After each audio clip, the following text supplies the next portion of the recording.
क्या आपने कभी सुना है शरद पूर्णिमा की एक दिव्य कथा सुनने मात्र से जीवन के सारे दुख स्वयं मिट जाएं और 7 पुश्तों की गरीबी भी मिट जाए। दर्शक बंधु, आज हम आपको एक ऐसी दिव्य कथा सुनाने जा रहे हैं जिसके बारे में कहा जाता है कि इसे श्रद्धा और विश्वास के साथ सुन लेने मात्र से जीवन के सभी दुख, कष्ट और अभाव स्वयं ही दूर हो जाते हैं। यह कथा केवल एक धार्मिक प्रसंग नहीं है, बल्कि यह एक दिव्य आशीर्वाद है, एक ऐसा वरदान जो मनुष्य के भाग्य की दिशा बदल देता है। इस कथा की महिमा इतनी अद्भुत है कि इसे सुनने वाला व्यक्ति अपने जीवन में कभी दरिद्रता और संकट का सामना नहीं करता और उसकी 7 पुश्तों तक सुख समृद्धि का वास होता है। प्रिय बंधुओं, हमारे प्राचीन शास्त्र और संत महात्मा बार बार यही बताते आए हैं कि जब मनुष्य ईश्वर की भक्ति में लीन होकर उनके नाम का स्मरण करता है, जब वह प्रभु की महिमा को अपने हृदय में उतारता है, तो उसका हर संकट स्वतः ही समाप्त हो जाता है। यह कथा भी उसी दिव्य सत्य का प्रत्यक्ष प्रमाण है। यह केवल एक कहानी नहीं, बल्कि एक ऐसा अनुभव है जो हर श्रोता के जीवन में नई ऊर्जा, नई उम्मीद और नया प्रकाश भर देता है। आपने देखा होगा, जब कोई व्यक्ति श्रद्धा से कोई भी व्रत, पूजन या कथा करता है तो उसकी जीवन धारा बदल जाती है। उसके घर में शांति का वास होता है और उसकी वाणी, विचार और कर्म पवित्र हो जाते हैं। यह कथा भी ऐसी ही पवित्रता और शक्ति से भरी है। इसे सुनने वाला व्यक्ति स्वयं को प्रभु के सान्निध्य में पाता है। उसके हृदय के अंधकार मिट जाते हैं, उसकी आत्मा को शांति मिलती है और उसके जीवन में सुख समृद्धि का प्रवाह आरंभ हो जाता है। तो मित्रों, अब आप अपने मन को पूरी तरह शांत कर लीजिए। अपने हृदय को इस विश्वास से भर लीजिए कि आज आप जो सुनने जा रहे हैं वह केवल शब्द नहीं है, बल्कि यह वह दिव्य शक्ति है जो आपके जीवन के हर अंधकार को प्रकाश में बदल सकती है। यह वह शक्ति है जो आपकी पीढ़ियों तक सुख, समृद्धि और आनंद का आधार बनेगी। हम आपसे विनम्र निवेदन करते हैं कि इस कथा को अंत तक ध्यानपूर्वक सुनिए, बीच में न छोड़िए, क्योंकि यह केवल एक कथा नहीं, बल्कि आपके लिए प्रभु का संदेश है। यह वह संदेश है जो आपके जीवन को बदल सकता है, आपके घर परिवार को सुख और समृद्धि से भर सकता है और आपके कर्मों को एक नई दिशा दे सकता है।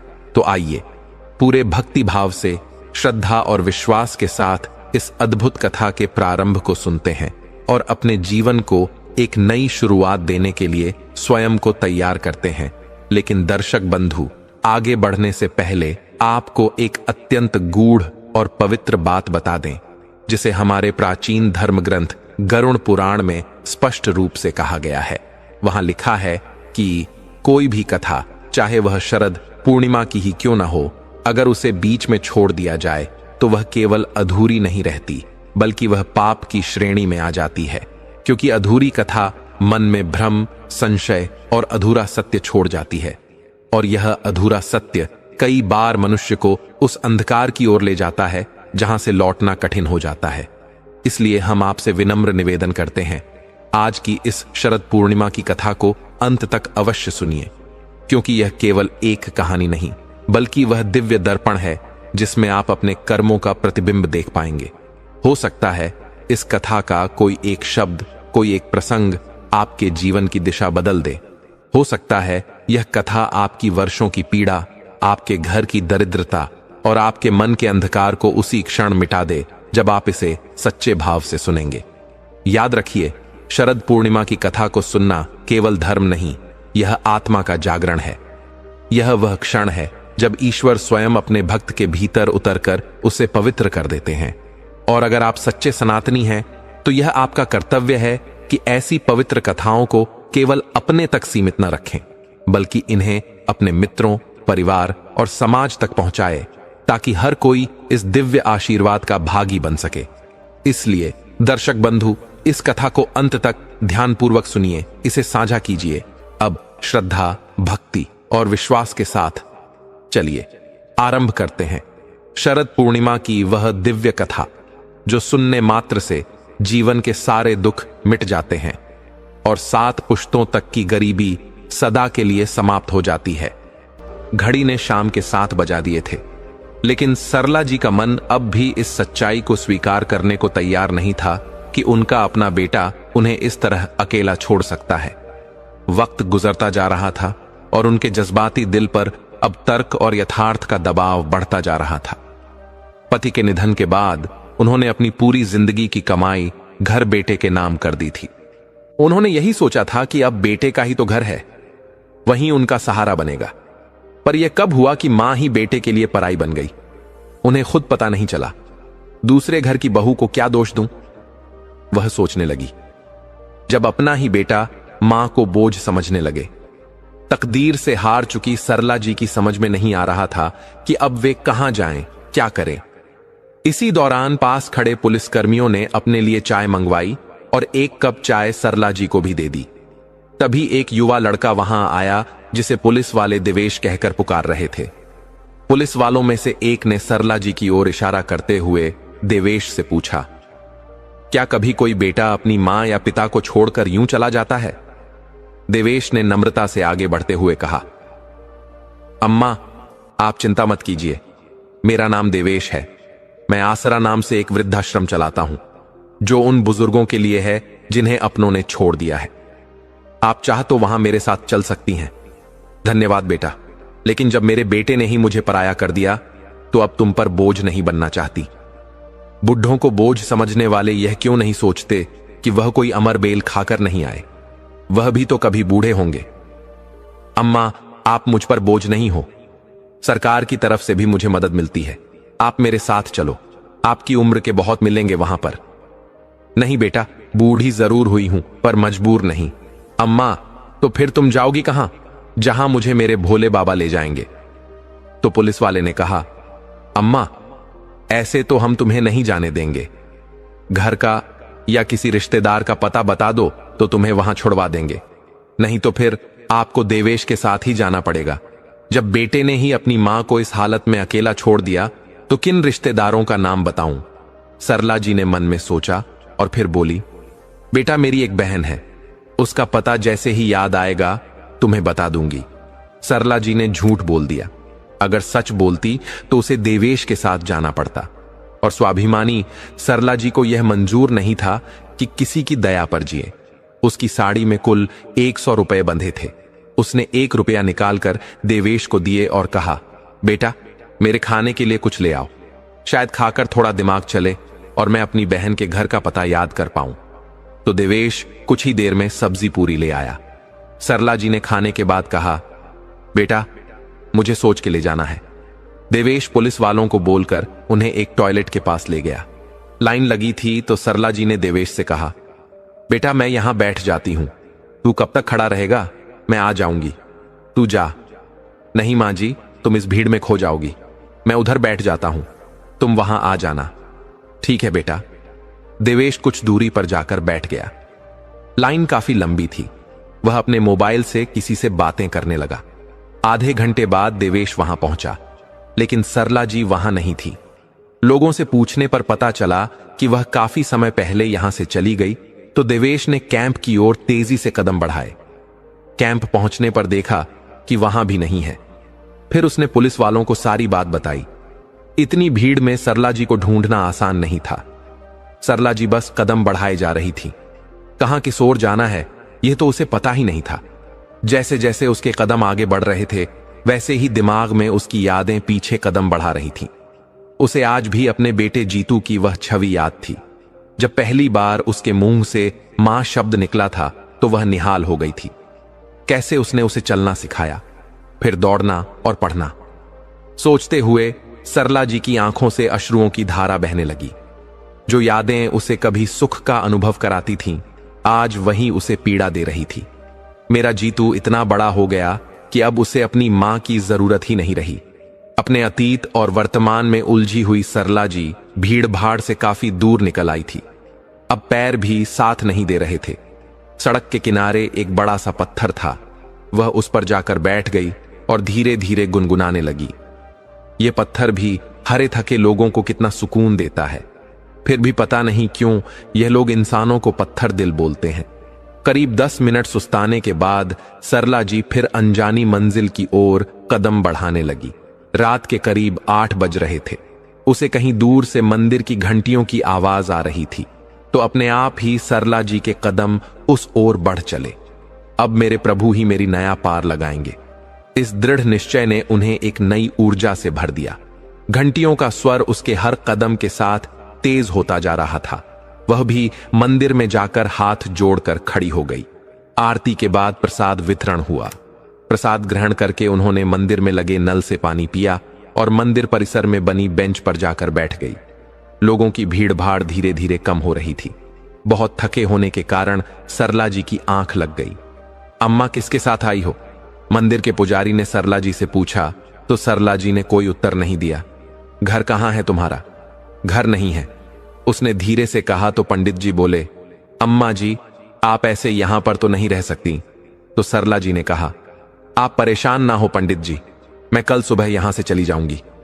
तो पंडित जी वहां से चले गए और जब सुबह आई तो देखा बेंच खाली थी। सरला जी पहले ही जा चुकी थी। वह कमजोर जरूर थी, लेकिन उनकी बूढ़ी हड्डियों में आज भी खुददारी जिंदा थी। उन्होंने अपनी साड़ी के पल्लू से 10 रुपये का नोट निकालकर एक चाय वाले को दिया जो साइकिल पर चाय बेच रहा था। सड़क पर कम ही लोग थे। अम्मा चाय के साथ बिस्किट भी दूं क्या? कितने का है? 5 की चाय और 5 का बिस्किट। ठीक है बेटा दे दो। चाय लेकर सरला जी कोई साफ सुथरी जगह देखने लगी जहां बैठकर वह चाय के साथ बिस्किट खा सके। शायद चाय वाला समझ गया था कि वह क्या देख रही है। उसने कहा, अम्मा 10 कदम की दूरी पर एक बगीचा है, वहां बैठकर आराम से चाय पीना। बोलो तो मैं वहां छोड़ दूं। बेटे ने पहले ही छोड़ दिया। अब तुम मत छोड़ो, सरला जी बुदबुदाई। नहीं बेटा मैं चली जाऊंगी, भगवान तुम्हें खुश रखे।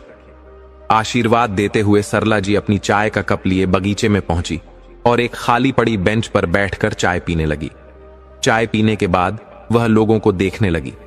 सब कानों में ईयरफोन डाले चल रहे थे या कोई दौड़ रहा था, लेकिन एक दूसरे से बातें नहीं कर रहे थे। गांव में तो एक दूसरे से राम राम कहे बिना कोई नहीं जाता। हालचाल तो पूछ ही लेते हैं। ये शहर के लोग कितने बदल गए हैं। सरला जी मन ही मन बुदबुदाई। धीरे धीरे पार्क में मॉर्निंग वॉक करने वाले लोगों की भीड़ कम होने लगी। तो सरला जी सोचने लगी कि अब वह कहां जाएं। कोई मंजिल होती तो दूसरों की तरह वह भी उस ओर चल देती।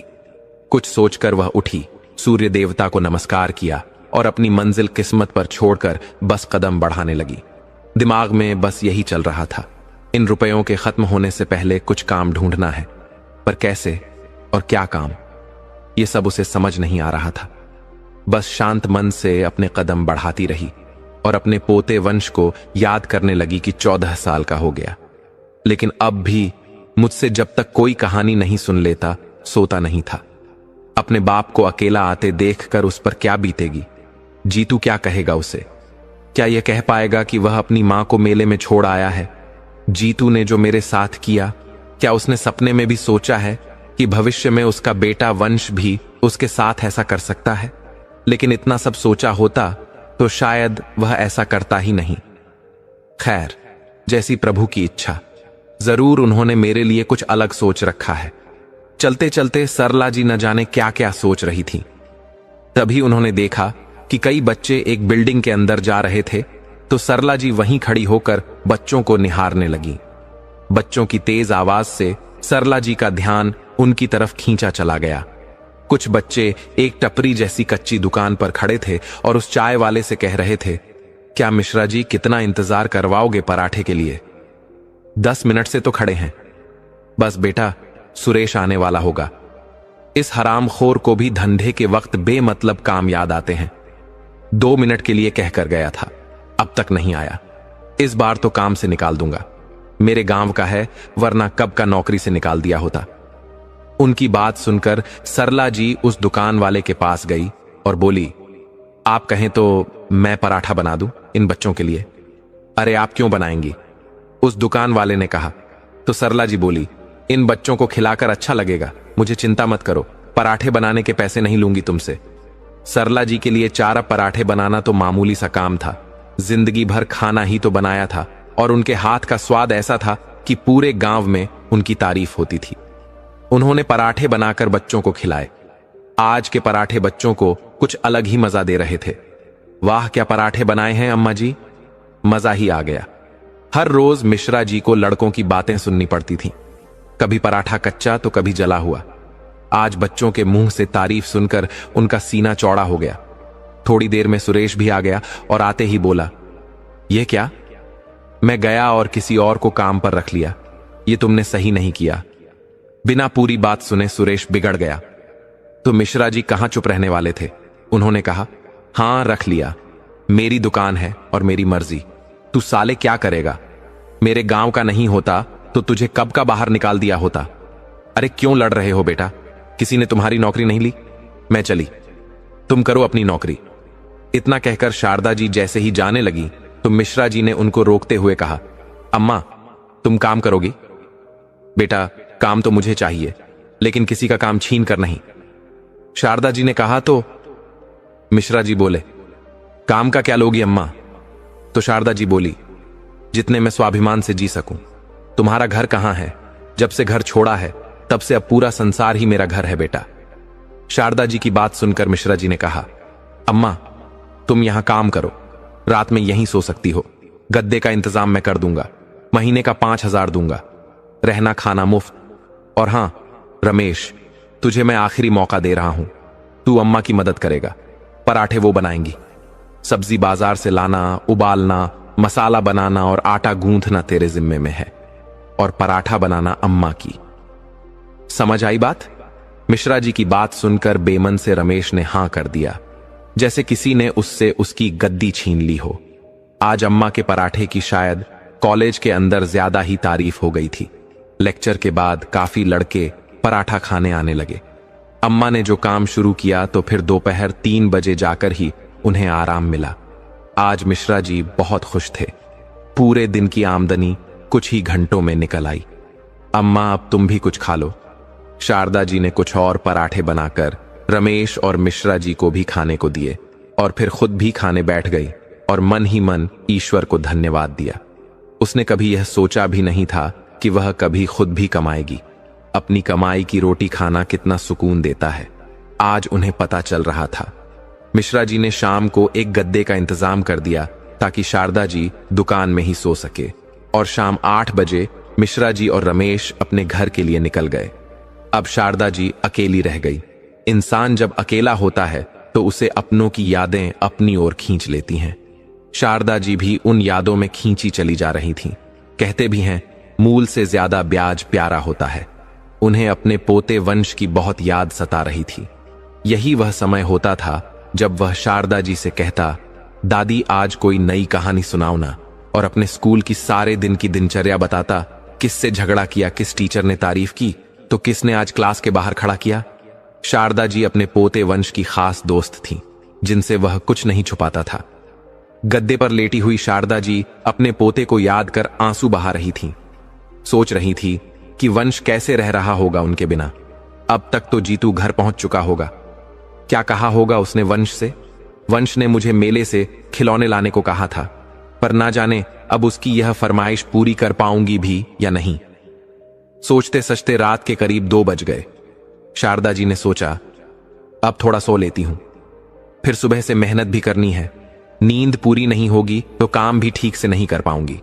लेकिन सोचने से ही नींद आ जाए तो क्या बात होती। नींद उनकी आंखों से कोसों दूर थी, लेकिन फिर भी शारदा जी आंखें बंद कर सो गई।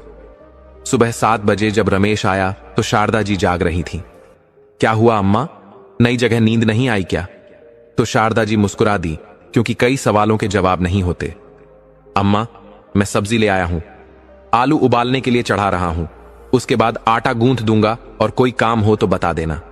सेठ से शिकायत मत करना, बहुत खिटफट करता है वह। नहीं बेटा, मैं शिकायत क्यों करूंगी? कहते हुए शारदा जी ने उठकर 2 कप चाय बनाई। चाय पीते हुए रमेश ने कहा, अम्मा एक बात पूछूं, तुम यहां की तो नहीं लगती हो? कहां से आई हो? तुम्हारे घर परिवार में क्या कोई नहीं है? नहीं, सब हैं बेटा। तो तुम यहां क्यों हो? बस अपना वजूद ढूंढने निकली हूं। अम्मा आपकी बातें किसी पहेली से कम नहीं। चाय बहुत बढ़िया बनाई है। चाय पीने के बाद दोनों खाने की तैयारी करने लगे। 9 बजे से बच्चों की दुकान पर चहल पहल शुरू हो गई। कल वाले बच्चे कुछ और नए बच्चों के साथ लौट आए थे। अम्मा कल जैसे ही मजेदार 2 आलू के पराठे बना दो। शारदा जी ने कहा, अम्मा एक बात पूछूं, तुम यहां की तो नहीं लगती हो? कहां से आई हो? तुम्हारे घर परिवार में क्या कोई नहीं है? नहीं, सब हैं बेटा। तो तुम यहां क्यों हो? बस अपना वजूद ढूंढने निकली हूं। अम्मा आपकी बातें किसी पहेली से कम नहीं। चाय पीने के बाद दोनों खाने की तैयारी करने लगे। 9 बजे से बच्चों की दुकान पर चहल पहल शुरू हो गई। कल वाले बच्चे कुछ और नए बच्चों के साथ लौट आए थे। अम्मा कल जैसे ही मजेदार 2 आलू के पराठे बना दो। तो शारदा जी बड़े प्रेम से बच्चों के लिए पराठे बनाने लगी, जैसे घर में आए किसी मेहमान के लिए बनाते हैं। इस काम के रूप में शारदा जी को जीने का सहारा मिल गया था और इन बच्चों की हंसी और चहक में वह अपना दुख भूल जाती थी। धीरे धीरे शारदा जी उन बच्चों को उनके नाम से जानने लगी। सिगरेट पीते बच्चों को अब शारदा जी बड़े अधिकार से टोक भी देती थी। बच्चे भी शारदा जी का बड़ा सम्मान करने लगे थे, इसलिए सिगरेट कहीं और पीने के बाद ही पराठे खाने आते थे। मिश्रा जी भी अपनी बढ़ती बिक्री से खुश थे। हर दिन शारदा जी को कुछ नया सीखने को मिलता, लेकिन हर रात अब भी ठीक वैसी ही होती। शारदा जी जैसे ही अकेली होती, मोह के धागे उन्हें फिर अपनी ओर खींचने लगते। उनका तकिया रोज आंसुओं से भीग जाता। अब यह उनकी दिनचर्या का हिस्सा था। अपनी इन्हीं यादों के जरिए ही तो वह अपने परिवार से जुड़ी हुई थी। कई महीने हो गए थे। मिश्रा जी का बिजनेस तेजी से तरक्की कर रहा था, लेकिन मुनाफे के इस हिस्से को वह बांटने को तैयार नहीं थे, जिससे सुरेश अक्सर उखड़ा उखड़ा सा रहता। अम्मा, तुम बोलती क्यों नहीं हो? काम बढ़ गया है और सेठ तनख्वाह बढ़ाने को तैयार नहीं है। पहले बोलते थे कि आमदनी नहीं होती, पैसे क्या खाक बढ़ाऊं, और अब जब काम अच्छा चल रहा है तो भी पैसा देने को तैयार नहीं है। बेटा, मुझे आज 6 महीने हुए हैं और जितना मिल रहा है वह भी बच ही जाता है। मैं क्या बोलूं, आज तुम्हारे लिए बात करके देखती हूं। सरला जी ने कहा। सुरेश ने सरला जी का बैंक में अकाउंट खुलवा दिया था और उन्हें ही अपने बैंक में पैसे जमा करवाने के लिए देता था। सुरेश को बहुत उदास देखकर सरला जी ने सोचा कि वह आज जरूर मौका देखकर मिश्रा जी से उसकी पगार बढ़ाने के लिए बात करेंगी। मिश्रा जी अब दुकान पर कम बैठते थे, क्योंकि सरला जी पर पूरा भरोसा जो था। शाम 7 बजे करीब वह आते थे और दिन भर की कमाई में से अगले दिन का सामान लाने के लिए सुरेश को पैसे देकर निकल जाते। आज नियत समय पर मिश्रा जी आ गए तो सरला जी ने उनके लिए चाय बनाई और फिर बोली, बेटा सुरेश दिन भर बहुत मेहनत करता है, मेरे साथ उसका काम भी काफी बढ़ गया है, उसकी तनख्वाह बढ़ा दो। क्या रे, अम्मा के भी कान भरने लगा है तू? अम्मा, तुम बीच में मत पड़ो। आजकल सब्जियां कितनी महंगी हो गई हैं और मुनाफा भी इतना नहीं है। आगे देखूंगा। सुरेश को कल की सब्जी लाने के लिए पैसे देकर मिश्रा जी निकल गए। सरला जी को लगा था शायद उनके कहने से वह उसकी पगार बढ़ा देगा। बेचारा 2 साल से उसी तनख्वाह पर काम कर रहा है, लेकिन शायद पैसा पाकर इंसान और लोभी हो जाता है। देखा, अम्मा एक नंबर का लालची इंसान है। यह सारा पैसा बस खुद रखना चाहता है। गांव में मां है, बीवी है, 2 बच्चे बचे हैं। 7,000 में कुछ होता है क्या? बड़ी मुश्किल से महीने के आखिर में थोड़ा रुपया बचाकर घर भेज पाता हूं। इस बार तो अम्मा बीमार पड़ गई तो खर्चा ज्यादा ही हो गया। गांव जाने के लिए किराए के पैसे निकालना भी मुश्किल हो रहा है। सोच रहा हूं और 2 महीने बाद जाऊं। बेटा, पैसा चाहिए तो मुझसे ले लो, बैंक में बेकार पड़ा है, सरला जी ने कहा। तो सुरेश बोला, नहीं अम्मा, आपसे पैसा लेना अलग बात है और हक का पैसा अलग है। 2 साल से उसी तनख्वाह में काम कर रहा हूं, अब यहां मन नहीं लगता। बेटा धैर्य रखो, आगे अच्छा होगा। अम्मा, क्यों ना हम दोनों मिलकर नया धंधा शुरू करें? मेहनत तो हम दोनों ही करते हैं ना, और मुनाफा यह खाता है। तब मेहनत भी हमारी होगी और मुनाफा भी हमारा होगा। बेटा, मुश्किल में मिश्रा जी ने मुझे सहारा दिया था, मुझे ऐसे अच्छा नहीं लगेगा। एक बार फिर से मौका देखकर तुम्हारे लिए बात करूंगी। ठीक है अम्मा, चलो अब मैं चलता हूं, फिर कल आऊंगा। हम तो नौकर लोग हैं, देखो कब तक भगवान इस सेठ की चाकरी करवाता है। कुछ दिन और निकल गए। अब सुरेश काम पर तो आता, पर उसका काम में मन नहीं लगता था। सरला जी उसका उदास चेहरा देखकर दुखी हो जाती। वह इस बीच कई बार मिश्रा जी से उसकी पगार बढ़ाने की सिफारिश कर चुकी थी, पर मानो उनके कान पर ज तक नहीं रेंग रही थी। सरला जी अपना काम उसी उत्साह से कर रही थी। बच्चों को अच्छा खाना बनाकर खिलाना उन्हें बहुत अच्छा लगता था। अम्मा, एक गोभी का पराठा और बना दो ना, थोड़ा कड़क सेकना, सौरभ ने कहा। तो सरला जी ने मुस्कुराते हुए कहा, हां, मुझे मालूम है तुम्हें कड़क और धीरज को मुलायम पराठे पसंद है। पराठे बनाते बनाते सरला जी की नजर पास खड़े एक बच्चे पर पड़ी। उसकी उम्र लगभग 15 साल की होगी। देखने में गरीब घर का बच्चा लग रहा था। पराठे की उठती महक उसके खाली पेट में शायद और तरंगे पैदा कर रही थी। वह ललचाई नजरों से वहीं देख रहा था। सरला जी ने उसे अपने पास बुलाया और कहा, पराठा खाएगा? उसने हाँ में सिर हिलाया और धीरे से कहा, पैसे नहीं है। कोई बात नहीं बेटा, वहां बैठो, मैं देती हूं तुम्हें। सौरभ और धीरज का पराठा बनाने के बाद सरला जी ने उस लड़के के लिए परांठा बना दिया। वह बच्चा शायद बहुत भूखा था। उसने गर्म परांठा ही मुंह में डाल लिया और उसका मुंह जल गया। बेटा, आराम से ये लो, पानी पी लो और एक पराठा बना दूं। उसने फिर एक बार हमें सिर हिला दिया। उसे पराठा खाते देख सरला जी को अपने पोते वंश की याद आ गई। इतना बड़ा हो गया, फिर भी कई बार जिद करता था, दादी मुझे आज अपने हाथों से खिलाओ। सरला जी उसकी यादों में खोई ही थी कि तभी मिश्रा जी की कर्कश आवाज उनके कानों में पड़ी। इसने पराठे के पैसे दिए हैं क्या? नहीं दी। क्यों, क्या हुआ? मैं इतनी मेहनत से कमाता हूं। अगर आज दिन में नहीं आता तो पता नहीं चलता कि तुम लोगों ने यहां लंगर खोल के रखा है। सरला जी को मिश्रा जी की यह बातें अच्छी नहीं लगी। उन्होंने कहा, बेटा मेरी तनख्वाह में से काट लेना। अच्छा देख लिया तो तनख्वाह में से काट लेना, नहीं देखता तो मेरा पैसा ऐसे ही लुटाती। आज मिश्रा जी की बात सुनकर सरला जी को महसूस हो रहा था कि नौकरी में कितनी मजबूरी होती है, गलत ना होते हुए भी सुनना पड़ता है।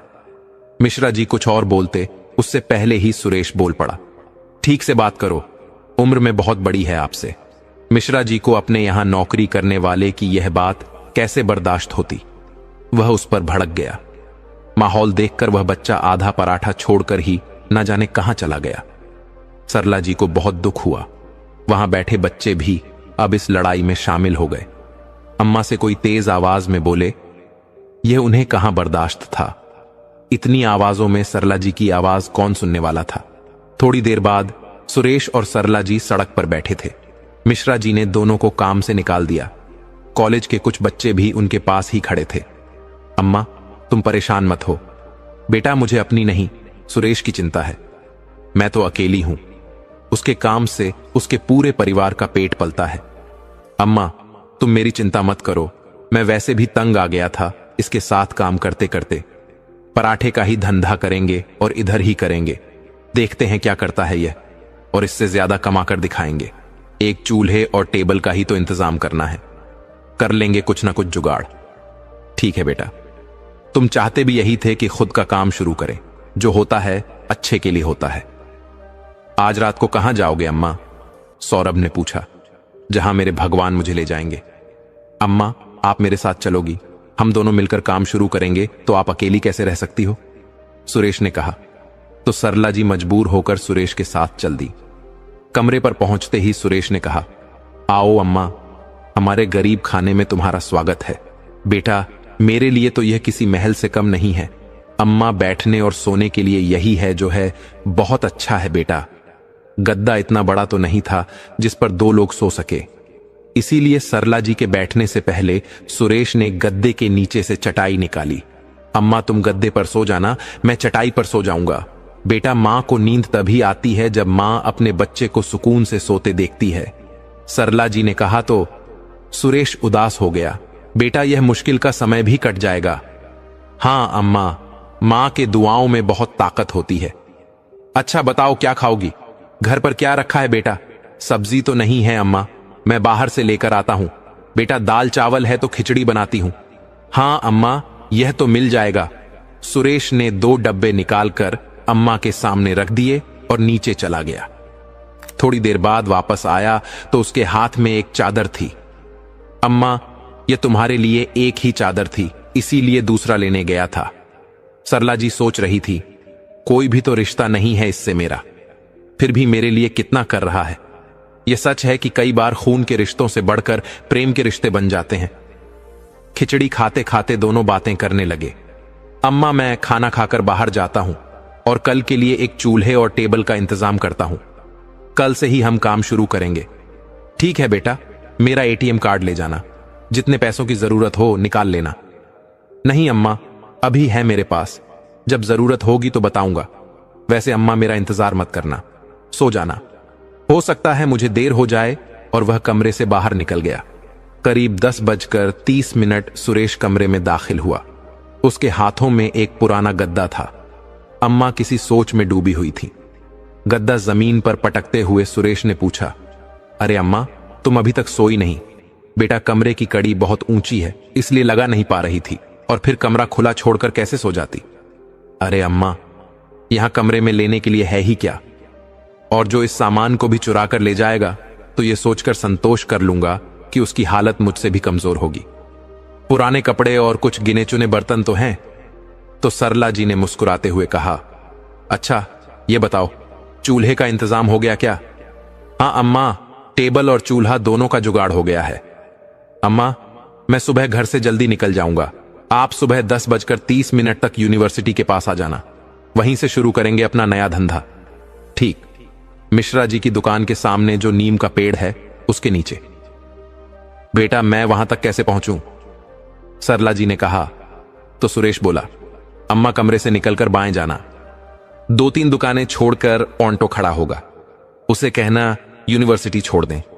जब ऑन्टो में सवारी पूरी हो जाएंगी तो वह 10 रुपए में आपको कॉलेज के पास छोड़ देगा, और खुले पैसे दाल के डब्बे में रखे हैं, वहां से ले लेना। अच्छा बेटा अब सो जाओ, कल जल्दी उठना भी है। हाँ अम्मा, कहते हुए सुरेश गद्दे पर लेट गया और 2 मिनट में ही खर्राटे मारने लगा। बेखबरी से उसे सोते देख सरला जी को अच्छा लगा। वह मन ही मन ईश्वर से उसके लिए प्रार्थना करने लगी कि उसके नए धंधे में उसे सफलता मिले। वर्तमान में खोई हुई सरला जी भी कब सो गई, उन्हें पता ही नहीं चला। जब नींद खुली तो देखा कि सुरेश कमरे में नहीं था। नियत समय पर सरला जी यूनिवर्सिटी पहुंच गई। नियम के पेड़ के नीचे सुरेश ने अपनी दुकान सजाई थी और वह काम में व्यस्त था। सरला जी को देखकर बोला, अरे आ गई अम्मा आप, बस तुम्हारा ही इंतजार हो रहा था। परांठे का मसाला तैयार कर दिया है, बच्चे कई बार पूछकर जा चुके हैं, फिर आते ही होंगे। मैंने उन्हें कह दिया था पहला परांठा तो अम्मा के हाथों से ही बनेगा। मिश्रा जी की दुकान सामने बंद पड़ी थी।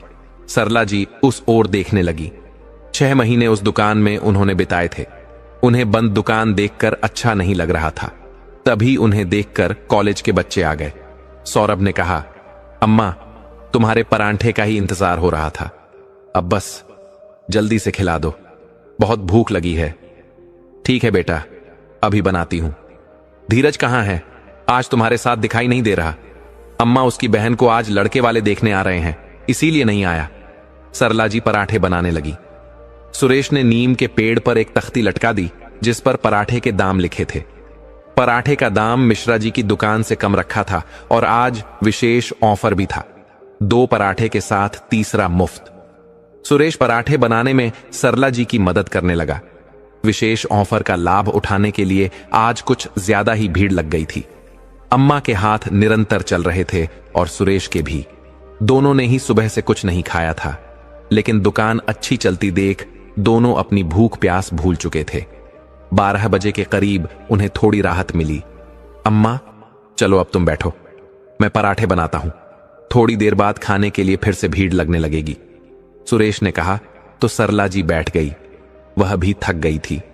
सुरेश ने पराठे बनाकर उन्हें दिए और फिर दोनों मिलकर पराठे खाने लगे। आज सुरेश ने बिना कुछ खाए रोज के मुकाबले ज्यादा मेहनत की थी, फिर भी उसके चेहरे पर प्रसन्नता थी। सरला जी ने मन में सोचा, यही अंतर होता है जब हम किसी की नौकरी करते हैं और जब खुद का काम करते हैं। करीब 1 घंटे बाद सुरेश की दुकान पर फिर से भीड़ जमा हो गई। वहीं मिश्रा जी की दुकान खाली पड़ी थी। इक्का दुक्का लोग वहां चाय और सिगरेट पी रहे थे। तभी मिश्रा जी और सुरेश की नजर टकराई। इस बार सुरेश की आंखों में जीत की खुशी थी। वहीं मिश्रा जी अपनी इस हार से तिलमिला रहे थे। जीतने के लिए उन्होंने पराठे के दाम आधे कर दिए।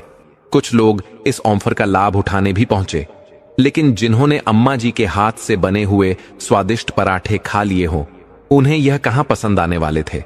मिश्रा जी का यह पत्ता भी फेल हो गया। काम करते करते कब शाम हो गई उन्हें पता ही नहीं चला। चलो अम्मा अब घर निकलते हैं। सुरेश अपनी दुकान का सारा सामान समेटने लगा और फिर सरला जी को लेकर घर निकल गया। घर पहुंचते ही सबसे पहले उसने सारे रुपए निकालकर गिनने शुरू किए। अम्मा जानती हो आज कितनी कमाई हुई है? 2000। अगर 500 सामान का भी हटा दें तो एक दिन की कमाई कुल 1500 हो गई है। सरला जी सुरेश की खुशी से बेहद खुश थी और मन ही मन ईश्वर को धन्यवाद दिया। अगले दिन अम्मा और सुरेश दुकान पर जाने के लिए साथ में निकले। यूनिवर्सिटी पहुंचे तो देखा उनकी टेबल टूटी पड़ी है। दुकान के नाम पर एक टेबल ही तो थी सुरेश के पास। उसे टूटा देखकर ऐसा लगा जैसे किसी ने उसका सपना ही तोड़ दिया हो। आज मिश्रा जी की दुकान जल्दी खुल गई थी और मुस्कुराहट आज उनके होठों पर थी। सुरेश निराश होकर वहीं जमीन पर बैठ गया तो सरला जी ने उसके कंधे पर हाथ रखा और कहा, क्या हुआ बेटा, काम शुरू नहीं करना क्या? अम्मा तुम देख नहीं रही हो क्या, टेबल टूटी पड़ी है, काम कैसे करेंगे? बेटा टेबल की टूटी हुई टांग तो नहीं जोड़ सकते हैं, लेकिन बाकी की बची टांग तो तोड़ ही सकते हैं ना। तोड़ दो इसे, आज पराठे बैठकर बनाएंगे। सुरेश को अम्मा की यह बात सही लगी और उसने टेबल की बची हुई एक टांग भी तोड़ दी। अब वह टेबल नहीं, लकड़ी के एक पार्ट की बची थी, जिस पर उन्होंने सामान रखा और काम में जुट गए ताकि बच्चों के आते ही उन्हें पराठे दे सके। बच्चों को मिश्रा जी की हरकत के बारे में जब पता चला तो इक्के दुक्के लोग जो कल उनकी दुकान पर गए थे, उन्होंने भी आज सुरेश की दुकान का रुख कर लिया। आज एक बार फिर सुरेश की दुकान पर भीड़ थी और मिश्रा जी मक्खियां मार रहे थे। वह अपने इस हार से तिलमिला उठे। उनके अंडर काम करने वाला नौकर आज उनकी दुकान के सामने ही दुकान लगाकर उन्हें चुनौती दे रहा था। अपनी हार उन्हें मंजूर नहीं थी। कहते भी हैं, मोहब्बत और जंग में सब कुछ जायज है। मिश्रा जी अपमान का यह घूंट पीकर चुप रहने वालों में से नहीं थे। मिश्रा जी के इरादों से अनजान सुरेश अपने काम में लगा था। सुरेश आज ग्राहकों की संख्या बढ़ते देख और ज्यादा खुश था। कोई अपनी सफलता से खुश था तो कोई किसी को आगे बढ़ते देख ईर्ष्या की अग्नि में जल रहा था। आज के दिन का काम खत्म करने के बाद सुरेश अपना पूरा सामान लेकर सरला जी के साथ घर को निकल गया। आज वह लकड़ी की पार्टी भी अपने साथ ले गया। उसे मिश्रा जी के इरादों पर बिल्कुल भरोसा नहीं था। अम्मा, मुझे इस लालची इंसान पर बिल्कुल भरोसा नहीं है। कल पता नहीं यह क्या करेगा। बेटा, यह कुछ भी कर ले, लेकिन होगा वही जो ईश्वर चाहेंगे। तुम सो जाओ, बस अपनी मेहनत पर भरोसा रखो। जो हमारे हाथ में है बस उस पर ध्यान दो, जो नहीं उसे सोचकर बेकार परेशान होकर क्या फायदा। हां अम्मा, तुम सही कह रही हो। सुरेश ने बोल तो दिया, लेकिन उसके अंदर का डर अब तक नहीं गया था। पिछले कई सालों से मिश्रा जी के यहां काम कर रहा था, इसीलिए जानता था कि वह कितना घातक इंसान है। लेकिन सरला जी की बातों से उसने अपने आप को समझा लिया। जो होगा देखा जाएगा। अभी सोचकर नींद खराब करके क्या फायदा। पूरे दिन की कड़ी मेहनत के चलते दोनों को जल्दी नींद आ गई। अगले दिन भी सुरेश की दुकान पर काफी भीड़ थी और मिश्रा जी की दुकान पर बस कुछ लोग सिगरेट और चाय के लिए खड़े थे। तभी एक पुलिस वाला सुरेश की दुकान पर आ धमका। पुलिस वाले ने डंडा जमीन पर मारते हुए कहा, किसकी दुकान है यह? मेरी दुकान है साहब। यह तुम्हारी जमीन है क्या? नहीं सरकार, बस अभी 2 दिन हुए हैं यहां धंधा लगाए हुए। सुरेश ने घबराते हुए कहा तो पुलिस वाला बोला, जहां जगह मिली दुकान लगा दी। अपने बाप का राज समझ रखा है क्या? हटाओ यह दुकान अभी के अभी, या फिर मैं हटाऊं अपने तरीके से। ऐसा ना कहो सरकार, यह हमारी रोजी रोटी है। अभी के अभी यह दुकान बंद कर। पुलिस वाले ने सुरेश और सरला जी की एक ना सुनी और अपने डंडे से उनका पूरा सामान पाट पर से जमीन पर गिरा दिया और बोला, आज सामान फेंका है, कल फिर से दिखा तो तुझे फेंक दूंगा, समझा? इतना कहकर पुलिस वाला सड़क के दूसरी तरफ मिश्रा जी की दुकान पर जाकर सिगरेट पीने लगा। सारा सामान सड़क पर पड़ा धूल खा रहा था। सुरेश अपनी किस्मत पर रो पड़ा। सरला जी ने उसके कंधे पर हाथ रखा और बोली, चलो घर चले। कहकर सरला जी सड़क पर गिरे हुए आलू उठाने लगी। उनकी मदद को कॉलेज के कुछ बच्चे भी आ गए। सरला जी ने कॉलेज के बच्चों से कहा, बेटा एक टेमो का इंतजाम कर दो। लड़कों ने जल्द ही एक टेमो की व्यवस्था कर दी। तभी सौरभ बोला, अम्मा अब कल से तुम नहीं आओगी क्या? तो सरला जी कुछ जवाब नहीं दे पाई। तभी सौरभ ने सुरेश से कहा, सुरेश भैया, कुछ मदद चाहिए हो तो संकोच मत करना और अपना पता तो देकर जाओ। सुरेश ने अपना पता बताया और चुपचाप ऑटो में बैठ गया। कमरे पर पहुंचकर सुरेश गद्दे पर लेट गया तो सरला जी ने पूछा, चाय बनाऊं क्या बेटा? नहीं अम्मा। सरला जी ने फिर भी 2 कप चाय बनाई और 1 कप ले जाकर उसे दे दी। नहीं अम्मा, नहीं पी पाऊंगा मैं। आंसुओं के रूप में उसका दर्द बाहर निकल आया। बेटा हिम्मत मत हारो। इतनी हिम्मत लाऊं कहां से अम्मा? सही तो करते हैं चोर लुटेरे, ईमानदारी से लोग पैसे कहां कमाने देते हैं। किसी का क्या जा रहा था अगर हम मेहनत करके कुछ कमा लेते। अब यह लोग मेहनत मजदूरी भी नहीं करने देते। बेटा, जरूर इसमें भी कुछ अच्छा ही छुपा होगा, सरला जी ने कहा। तो सुरेश बोला, नहीं अम्मा, उस साले को छोड़ूंगा नहीं, फिर चाहे मुझे जेल ही क्यों ना जाना पड़े, मैं आता हूं। कहकर सुरेश बाहर जाने लगा तो सरला जी ने कहा, बेटा कुछ ऐसा मत करना कि जिंदगी भर पछताना पड़े। सुरेश सरला जी की बात का कोई जवाब दिए बिना ही कमरे से बाहर निकल गया। रात के 10 बज गए। सुरेश अब तक घर नहीं आया था। सरला जी को उसकी चिंता सताई जा रही थी। वह कई बार कमरे से बाहर निकलकर सड़क पर झांक कर देखती। जैसे जैसे समय बीत रहा था उनकी चिंता बढ़ती जा रही थी।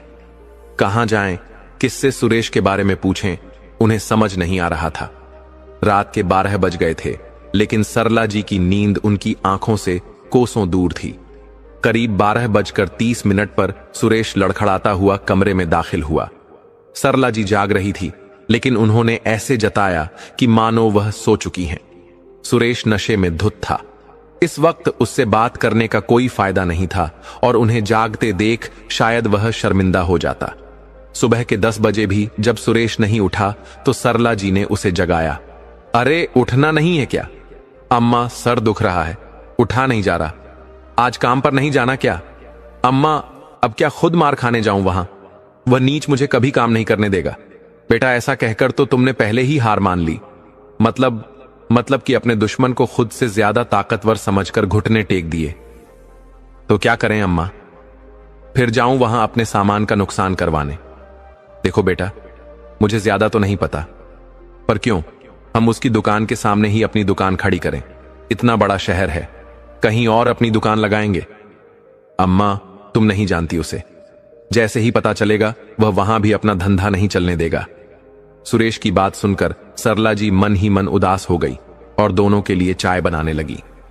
सरला जी चाय बना ही रही थी कि तभी किसी ने दरवाजे पर दस्तक दी। सुरेश सर पकड़कर उठा और दरवाजा खोला। सामने सौरभ और धीरज खड़े थे। तुम दोनों यहां? अम्मा, राम राम। बच्चों को देखकर सरला जी मुस्कुरा दी। आओ बच्चों, एकदम सही वक्त पर आए हो, चाय बनकर तैयार है। सरला जी ने आधा आधा कप चाय सबको दी। अब बताओ कैसे आना हुआ? बस अम्मा, आपके पराठे की याद आ गई थी और चले आए उस महक को ढूंढते हुए। सुरेश भैया, आप ज्यादा उदास मत हो। हम लोग कोशिश कर रहे हैं इस समस्या का हल निकालने की। कॉलेज छात्र संघ के अध्यक्ष निखिल शुक्ला से हम आज बात करेंगे, कुछ ना कुछ जुगाड़ हो जाएगा। सुरेश उनके दिलासे पर मुस्कुरा दिया। जब हर तरफ अंधेरा नजर आ रहा हो तो एक छोटी सी दिलासा भी बहुत मायने रखती है। सौरभ और धीरज चाय पीकर चले गए। उनके जाने के बाद सुरेश थोड़ा उत्साहित दिखाई दे रहा था। अम्मा, तुम्हें क्या लगता है? कुछ अच्छा होगा? जरूर अच्छा होगा बेटा, समय जरूर बदलता है। अम्मा, भूख लग रही है, कुछ बना दो ना, मैं घर पर बात करके आता हूं। बहुत दिनों से बात नहीं की, मन ही अच्छा नहीं था तो बात क्या करता। हां बेटा, जाओ, सबको मेरा आशीर्वाद देना। सुरेश मुस्कुराकर कमरे से बाहर निकल गया। सरला जी खाना बनाने में जुट गई और सोचने लगी कि मन की गति भी कैसी होती है। उदास था तो चाय पीने का भी मन नहीं था और कुछ अच्छा होने की आस जगते ही भूख भी लग गई। भूख, प्यास सब हमारी मन की गति पर निर्भर हो जाते हैं। अम्मा का मन भी उन्हें अतीत में ले गया। अब तो मुझे घर छोड़े हुए लंबा समय हो गया। क्या इस बीच जीतू को कभी मेरी याद आई होगी? क्या वह मुझे ढूंढने इलाहाबाद आया होगा? वंश अब भी मुझे याद करता होगा या भूल गया होगा?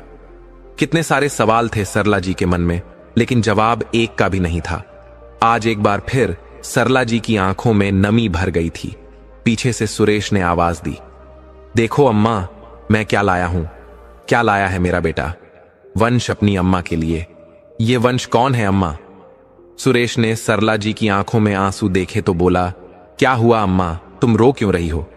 अरे कहां रो रही हूं बेटा, मैं थोड़ी देर पहले प्याज काट रही थी तो शायद इसीलिए आंखें गीली हो गई होंगी। नहीं अम्मा, तुम्हें बताना होगा, हमेशा टाल जाती हो। कौन है यह वंश जिसके नाम से मुझे पुकारा था? मेरा पोता है, बहुत प्यारा। अम्मा, तुम्हारा घर परिवार है तो तुम यहां क्यों हो? बेटा, अगर सारे सवालों के जवाब होते तो मैं यहां थोड़ी होती। मैं तो अब एक सूखे पत्ते की तरह हूं, जहां हवा मुझे वहां ले जा रही है वहीं जा रही हूं, जैसी प्रभु की इच्छा। चल अब तू खाना खा ले, वरना ठंडा हो जाएगा। हाँ अम्मा, तुम खाना लगाओ, मैं अभी हाथ धोकर आया। खाना खाते खाते सरला जी ने पूछा, घर में सब कैसे हैं? सब ठीक है अम्मा, बस पैसों की वजह से बच्चों की पढ़ाई ना रुके, जल्दी कुछ हो जाए तो ठीक है। हो जाएगा बेटा, चिंता मत कर। दोनों बातें कर ही रहे थे कि किसी ने दरवाजे पर दस्तक दी। सुरेश ने दरवाजा खोला तो फिर से वहीं सौरभ और धीरज खड़े थे। उनके साथ एक लड़का और खड़ा था। गले में उसके मफलर डला था और चेहरे पर काला चश्मा। यह है हमारे छात्र युवा संघ के अध्यक्ष कमल मौर्य। सौरभ ने कमरे के अंदर कदम रखते हुए कहा। तभी कमल मौर्य बोला, अम्मा, पहचाना तुमने मुझे? उस दिन आपने मुझे सिगरेट पीने को टोका था और मेरे पास खुले पैसे नहीं थे, तो वो भी परांठा खिलाकर तुमने कहा था बाद में दे देना। सरला जी ने मुस्कुराते हुए कहा, हाँ याद है बेटा। तो पहले तो अम्मा, यह रुपए लो और उधारी खत्म करूं। बेटा चाय बनाऊं क्या? नहीं अम्मा, अब तो तुम्हारे हाथ के मूली के पराठे खाने हैं, वह भी कॉलेज के सामने। देखते हैं कौन माई का लाल तुम्हारी दुकान हटाता है। लेकिन बेटा, वह पुलिस वाला। अरे टेंशन क्यों लेती हो अम्मा, मेरे जीजाजी थाना इंचार्ज हैं, किसी की हिम्मत नहीं होगी तुम्हें कुछ कहने की। तुम कल से ही अपनी दुकान लगाना शुरू करो, कोई दिक्कत हो तो मुझे फोन कर लेना, मेरा नंबर नोट कर लो। तो सुरेश ने उसका नंबर ले लिया। चलो अम्मा, अब मैं चलता हूं, कमल मौर्य ने कहा। तो सौरभ और धीरज भी उसके साथ चल दिए। उनके जाने के बाद सुरेश खुशी से झूम उठा। अम्मा चलो, तुम तैयार हो जाओ, आज ही शिव शंकर भगवान के दर्शन करके आते हैं, रात तक आ जाएंगे और कल से धंधे की नई शुरुआत करेंगे। ठीक है बेटा, कहकर सरला जी जल्दी से तैयार हुई और कुछ देर बाद दोनों मंदिर के लिए निकल पड़े। वापस आते आते उन्हें रात के 11 बज गए। जल्दी से आकर सो गई क्योंकि सुबह जल्दी उठना था। 8 बजे जब सरला जी की आंख खुली तो सुरेश बाहर जाने की तैयारी कर रहा था। अम्मा, मैं निकल रहा हूं, तुम 1 घंटे बाद आ जाना, तुम्हारे लिए चाय बनाकर रखी है और पैसे चावल के डिब्बे में रखे हैं, याद है ना? हाँ बेटा याद है। तुम आधा घंटा रुको तो साथ में चलते हैं। नहीं अम्मा, अभी सब्जी मंडी से धनिया, आलू, मिर्ची सब कुछ लेना है तो मुझे टाइम लगेगा। तुम 9:30 तक यूनिवर्सिटी पहुंच जाना, मैं वहीं मिलूंगा तुम्हें। ठीक है बेटा। सुरेश कमरे से बाहर निकल गया तो सरला जी भी जल्दी से तैयार होकर यूनिवर्सिटी पहुंच गई। दोनों ने मिलकर अपनी दुकान सजाई। सरला जी के पहुंचने से पहले ही सुरेश ने आलू उबाल कर रख दिए थे। सरला जी को देखते ही बच्चों की भीड़ लग गई। मिश्रा जी आज दुकान पर नहीं थे। उन्हें अंदाजा ही नहीं था कि सुरेश फिर से दुकान लगाने का साहस करेगा, पर शायद उनके नौकर ने उन्हें फोन पर सारी जानकारी दे दी होगी। कुछ ही देर में मिश्रा जी भी अपनी दुकान पर खड़े थे और सामने का नजारा देखकर उनके चेहरे पर जो भाव आ रहे थे उसे देखकर कोई भी कह सकता था कि उनके दिमाग में क्या चल रहा है। अपने नौकर को तेजी से डांटते हुए बोले, कितनी गंदगी है, कितनी ही सफाई रखूं, गंदगी फिर भी आ ही जाती है। सुरेश समझ रहा था जोर जोर से किसे बातें सुनाई जा रही हैं, लेकिन वह अपने धंधे में इतना व्यस्त था कि जवाब देना उसे ठीक नहीं लगा। मिश्रा जी और तिलमिला उठे। उन्होंने किसी को फोन घुमाया।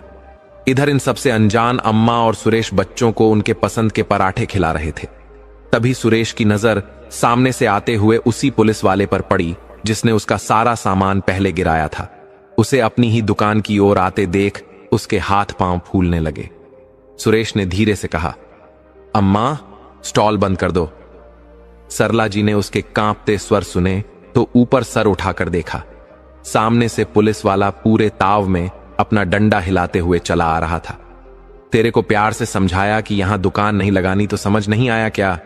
किसी ने सच ही कहा है कि लातों के भूत बातों से नहीं मानते। साहब वह तो मैं साले अब मेरे सामने जबान भी चलाएगा।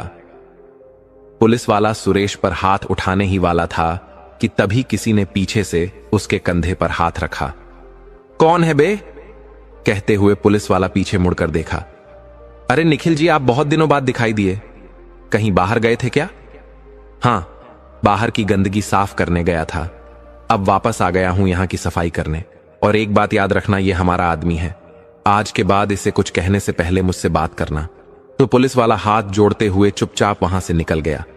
निखिल जी ने सुरेश के कंधे पर हाथ रखते हुए कहा, अब कोई तुम्हें परेशान नहीं करेगा, आराम से काम करो, कोशिश कर रहा हूं कि यूनिवर्सिटी के अंदर ही तुम्हें कॉन्ट्रैक्ट दिलवा दूं।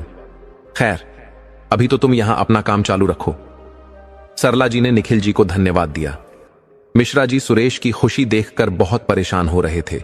उन्हें अपनी हार बर्दाश्त नहीं हो रही थी, लेकिन निखिल जी के इस मसले में घुसने के बाद उन्हें पता था कि अब वह कुछ नहीं कर पाएंगे, वरना उनको दुकान चलाना मुश्किल हो जाएगा। सुरेश की खुशी बर्दाश्त नहीं होने के कारण उन्होंने अपनी दुकान आज जल्दी बंद कर दी और वहां से निकल गए। शाम को घर आने के बाद सुरेश ने सरला जी से कहा, अम्मा, मैं सोच रहा हूं चाय का बिजनेस भी शुरू कर दूं। मिश्रा जी की दुकान ही बंद करवा देता हूं।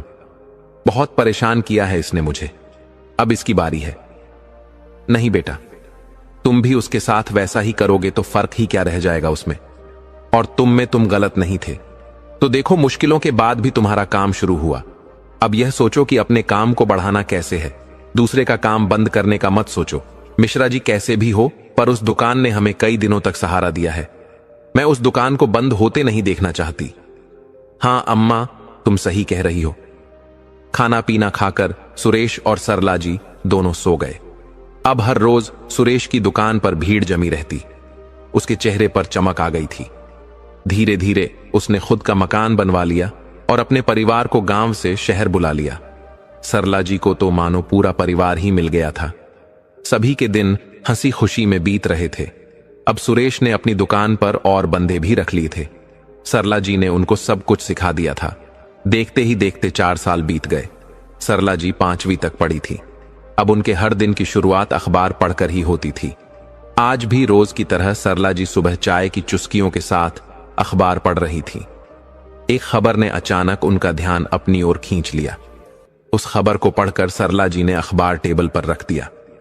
तभी सुरेश चाय का कप लेकर सरला जी के कमरे में आया और उन्हें गहरी सोच में डूबे हुए देखकर बोला, क्या हुआ अम्मा, आज पेपर नहीं पढ़ रही हो? बेटा, जितनी तेजी से दुनिया बदल रही है ना, उससे भी कहीं तेजी से यह रिश्ते बदल रहे हैं। आज एक 70 साल की बूढ़ी को कोई इलाहाबाद स्टेशन पर अकेला छोड़ गया है। इस खबर में सरला जी को अपना अतीत दिखाई दे रहा था। वह उस औरत के लिए बेचैन हो उठी। क्या करेगी, कहां जाएगी वह? किस्मत अच्छी होगी तो कोई वृद्धाश्रम वाले ले जाएंगे, वरना कुछ दिनों में उसकी मौत की खबर इसी पेपर में छपेगी। सरला जी ने मन ही मन कुछ ठान लिया था। सुरेश, हां अम्मा देखो, मैं पिछले 4 सालों से काम कर रही हूं। मैंने तुमसे कभी पैसे का हिसाब किताब नहीं लिया। मैं जानना चाहती हूं मेरे पास कितने पैसे हैं। अरे अम्मा, तुम्हें जितने चाहिए ले लो ना। हिसाब किताब किस लिए? तुम्हें किसी बात की कोई तकलीफ है? नहीं, ऐसी बात नहीं है। मैं यह सवाल अम्मा बनकर नहीं, तुम्हारे धंधे में तुम्हारे सहयोगी के तौर पर पूछ रही हूं, और उम्मीद करती हूं मुझे मेरे पैसे अपने मन से खर्च करने पर तुम टोकोगे नहीं। आज सरला जी का मूड सुरेश को समझ नहीं आ रहा था। उसने कहा, अम्मा, आपको जितना पैसा चाहिए आप ले सकती हैं। ठीक है बेटा, मैं बता दूंगी तुम्हें कि कितने पैसे की मुझे जरूरत है। अभी मुझे कहीं जाना है, दोपहर तक वापस आ जाऊंगी। अम्मा, मोबाइल रख लेना, तुम अक्सर भूल जाती हो। और वैसे अम्मा, तुम्हारा सगा बेटा तो नहीं हूं, पर कहां जा रही हो बता दोगी तो चिंता थोड़ी कम हो जाएगी। बेटा, मैंने कभी तुझे पराया नहीं समझा, और निश्चित जगह होती तो बता देती। मैं उस औरत की तलाश में जा रही हूं। ठीक है अम्मा, जाओ, मैं सौरभ को बुला लेता हूं, वह तुम्हारे साथ जाएगा। ठीक है बेटा, कहकर सरला जी अपने कमरे से निकल गई और वह अखबार लेकर पुलिस स्टेशन पहुंची। उस महिला के बारे में जांच पड़ताल करने लगी। कोई रिश्तेदार है या आपकी? हां, मेरी बहन है। तो ऐसे कैसे छोड़ दिया उसे रेलवे स्टेशन पर? खबर तो आज आई है। एक दिन तो बेचारी ने स्टेशन पर ही रात गुजार दी। सरकारी अस्पताल में भर्ती कराया है। बिना कुछ खाए पिए तबीयत खराब हो गई है उसकी।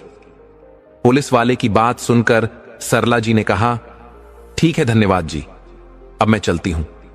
आप अपना नाम, पता और मोबाइल नंबर लिखवा दीजिए। उसके ठीक होने पर क्या मैं उसे अस्पताल से ले जा सकती हूं? हां, आपकी बहन के दस्तखत चाहिए होंगे पेपर पर कि वह अपनी मर्जी से आपके साथ जा रही है। ठीक है, बोलकर सरला जी सौरभ के साथ सरकारी अस्पताल पहुंची। अस्पताल में काफी मशक्कत करनी पड़ी उन्हें अपनी इस नई बहन को खोजने में। वह वृद्ध महिला आंखें बंद किए जमीन पर पड़ी थी और उसके हाथ में सुई के जरिए ग्लूकोज पहुंचाया जा रहा था। अस्पताल के कर्मचारी से सरला जी ने पूछा, इसे जमीन पर क्यों लिटाया है? बिस्तर क्यों नहीं दिया? अरे शुक्र मनाओ कि इसका इलाज हो रहा है। बिस्तर एक भी खाली नहीं था। घर वालों ने तो इससे अपना पीछा छुड़ा लिया। हम इलाज तो कर रहे हैं। यह कहते हुए वह कर्मचारी बेपरवाही से निकल गया। सरला जी कुछ सेकंड तक सन्न रह गई। तभी उन्हें सामने से एक डॉक्टर आता दिखाई दिया। डॉक्टर साहब, इन्हें क्या हुआ है? क्या इन्हें घर ले जाया जा सकता है? तो डॉक्टर ने कहा कि इन्हें बहुत कमजोरी है, अभी ठीक होने के बाद ले जा सकते हो। तो सरला जी ने सौरभ को कुछ पैसे देकर बाहर से अनार का जूस लाने के लिए कहा। डॉक्टर साहब, लेकिन यह कुछ बोल क्यों नहीं रही? इनको नींद की दवा दी है, जागने पर बस रोती रहती है, रात में भी जागती रहती है। 1 घंटे में उठ जाएगी, दवा का असर खत्म हो जाएगा। सरला जी से बेहतर भला कौन जानता है कि परिवार द्वारा ठुकराए जाने पर नींद कहां गुम हो जाती है। वह जमीन पर बैठकर उस वृद्धा का हाथ अपने हाथ में लिए सहलाने लगी। धीरे धीरे उस वृद्धा ने अपनी आंखें खोली। सरला जी और सौरभ दोनों ही उसके लिए अजनबी चेहरे थे। तुम मुझे अपनी बहन समझो। सौरभ, अनार का रस गिलास में डाल दो बेटा, सरला जी ने सौरभ से कहा। वो वृद्धा अभी भी हैरानी से उन दोनों को देख रही थी। ज्यादा सोचो मत, पहले ये रस पी लो, बहुत कमजोर हो गई हो। डॉक्टर साहब ने बोला है। देखो बहन, आज तुम जिस स्थिति में हो, 4 साल पहले वही स्थिति मैं भी भोग चुकी हूं। तुम्हारा दर्द बहुत अच्छे से महसूस कर सकती हूं। जब अपने साथ छोड़ देते हैं तो लगता है जैसे दुनिया ही खत्म हो गई है। मुझे भी ऐसा ही लगा था, पर अब लगता है जो होता है अच्छे के लिए होता है। मेरे बेटे ने मुझे छोड़ा ना होता तो खुद कमाकर खाने में जो सुकून मिलता है उसे समझ नहीं पाती। हमेशा उनके दया पर जीती और उनके लिए एक बोझ बनी रहती। उसी स्वाभिमान से मैं तुम्हें भी जीते हुए देखना चाहती हूं। खुद को बोझ और बेसहारा मत समझना, मैं तुम्हारे साथ हूं। वो वृद्धा रोते हुए बोली, पर जीव किसके लिए? जीने की इच्छा ही खत्म हो गई है। अपने लिए जियो, जीवन ऐसे जियो कि जब तक जिंदा हो शान से जियो, किसी का मोहताज और बेसहारा बनकर नहीं। इस उम्र में मैं क्या कर पाऊंगी? बहुत कुछ कर पाओगी, पर पहले अपनी तबीयत संभालो। बहुत कमजोर हो गई हो। अपनी इस बहन के साथ रहना पसंद करोगी? सरला जी ने कहा। तो वृद्धा बोली, लेकिन तुम मेरी मदद क्यों करना चाहती हो? मैं तुम्हारी नहीं अपनी मदद कर रही हूं, क्योंकि तुम में मैं खुद को देखती हूं। लो अम्मा, ये फल कटवा के ले आया हूं, सौरभ ने कहा। तो सरला जी ने फलों से भरी प्लेट उस बुढ़ के पास रख दी और उन्हें घर ले जाने के लिए डॉक्टर से बात करने चली गई। तो डॉक्टर ने कहा, आप इन्हें घर ले जा सकती हैं, लेकिन खाने पीने का खास ध्यान रखना होगा। कुछ दवाइयां हैं, उन्हें समय पर खिलाइए। सरला जी ने अस्पताल की सभी फॉर्मेलिटीज पूरी की और फिर उसे लेकर पुलिस स्टेशन गई और वहां उस वृद्धा को पुलिस के दिए एक कागज पर दस्तखत करने को दिया। मुझे लिखना नहीं आता है। ठीक है, अंगूठा लगा दो। फिर सरला जी उसे लेकर घर की ओर निकल गई। घर पहुंचकर सरला जी ने घर का दरवाजा खटखटाया। सुरेश ने दरवाजा खोला। सरला जी के साथ उस वृद्धा को देखकर वह कुछ नहीं बोला, बस मुस्कुरा दिया। तभी सरला जी ने कहा, यह मेरा बेटा है, जैसे तुम अब मेरी बहन हो। आवाजें सुनकर भी सुरेश की पत्नी कमरे से बाहर नहीं निकली। सरला जी उसे अपने कमरे में ले गई और बिस्तर पर लिटा दिया। फिर अपने कमरे से निकलकर सरला जी सुरेश के कमरे की ओर जा ही रही थी कि तभी उन्हें बहू की तेज आवाज सुनाई दी। यह घर है या धर्मशाला जो हर किसी को यहां लाकर पटक दिया? मैंने पहले तुम्हारी मां की सेवा की, फिर तुम्हारे धंधे के कारण अम्मा का ध्यान रखती हूं। अब वह किसी और को यहां ले आई। ना जान है ना पहचान, कल किसी और को उठाकर ले आएंगी। देखो, मुझसे यह सब नहीं हो पाएगा। घर को घर ही रहने दो, और अम्मा से कुछ नहीं कह सकते हो तो मुझे गांव भेज दो। दिन रात सबकी दवाइयों की देखभाल नहीं कर सकती मैं। बहू की बात सुनकर सरला जी ने अपने कदम पीछे खींच लिए और खुद ही रसोई में चाय बनाने चली गई। 2 कप चाय लेकर पहले सुरेश के कमरे में गई। लो बहू, आज मेरे हाथ की चाय पियो। अम्मा, इसकी क्या जरूरत थी? अरे बेटा, अपनी बहन के लिए चाय बना रही थी तो सोचा तुम लोगों के लिए भी बना दूं। बेटा, मैं सोच रही हूं कि एक अलग घर ले लूं। अब मेरी बहन भी आ गई है। सुरेश समझ गया था कि अम्मा ने उनकी बातें सुन ली हैं, लेकिन अम्मा सुरेश कुछ बोलने ही वाला था कि तभी उसकी पत्नी ने उसे कोहनी मारी। तो सरला जी बोली, बेटा, आज मैं उम्र के जिस पड़ाव पर हूं, वहां अब बस मेरी एक ही इच्छा बची है कि किसी को भी बुढ़ापे में दर दर की ठोकरें खाते ना देखूं। उस बुरे वक्त में जैसे तुमने मेरी मदद की, मैं भी किसी की मदद करना चाहती हूं। अम्मा, मैंने तुम्हारी नहीं, तुमने मेरी मदद की है। मैंने तुमसे कभी पगार नहीं मांगी। तुमने और बहू ने मुझे मां का पूरा सम्मान दिया, लेकिन अब मुझे कुछ पैसों की जरूरत है बेटा, ताकि एक घर किराए से ले सकूं और अपनी बहन को लेकर वहां चली जाऊं। सरला जी ने कहा। तो सुरेश उदास होते हुए बोला, ठीक है अम्मा, मैं कोशिश करता हूं, जल्दी से जल्दी कोई मकान ढूंढ लूं। सरला जी ने उसके सिर पर प्यार से हाथ फेरा और कमरे से निकल गई। फिर रसोई में जाकर अपनी बहन के लिए चाय ली और अपने कमरे की ओर बढ़ गई। एक दिन में सुरेश ने सरला जी के लिए एक नया मकान देख दिया और वह अपनी बहन के साथ वहां रहने चली गई। जब सुरेश उन्हें किराए के घर में छोड़कर वापस जाने लगा तो उसकी आंखें भर आईं। उसने सरला जी के पैर छूकर कहा, अम्मा, माफ कर देना, मुझे कभी कभी मजबूरी में घर की शांति के लिए कुछ कदम उठाने पड़ते हैं। कोई भी जरूरत हो तो मुझे कॉल कर लेना। मैंने घर का किराया दे दिया है और आपके बैंक अकाउंट में 1 लाख रुपए डाल दिए हैं। अब हर महीने आपके खाते में पैसे डालता रहूंगा। बेटा, अपने दिल पर कोई बोझ बिल्कुल मत रखना कि तुमने कुछ गलत किया है। बहू गलत नहीं है, उसका कहना बिल्कुल ठीक है। अब मुझे घर की नहीं, वाकई एक सराय की आवश्यकता है, जहां लोग अपनी जीवन संध्या में आश्रय पा सकें। अब मेरा यही उद्देश्य है। बहू और बच्चों को मेरा आशीर्वाद देना और जब समय मिले तो बच्चों को मुझसे मिलाते रहना। सुरेश चला गया।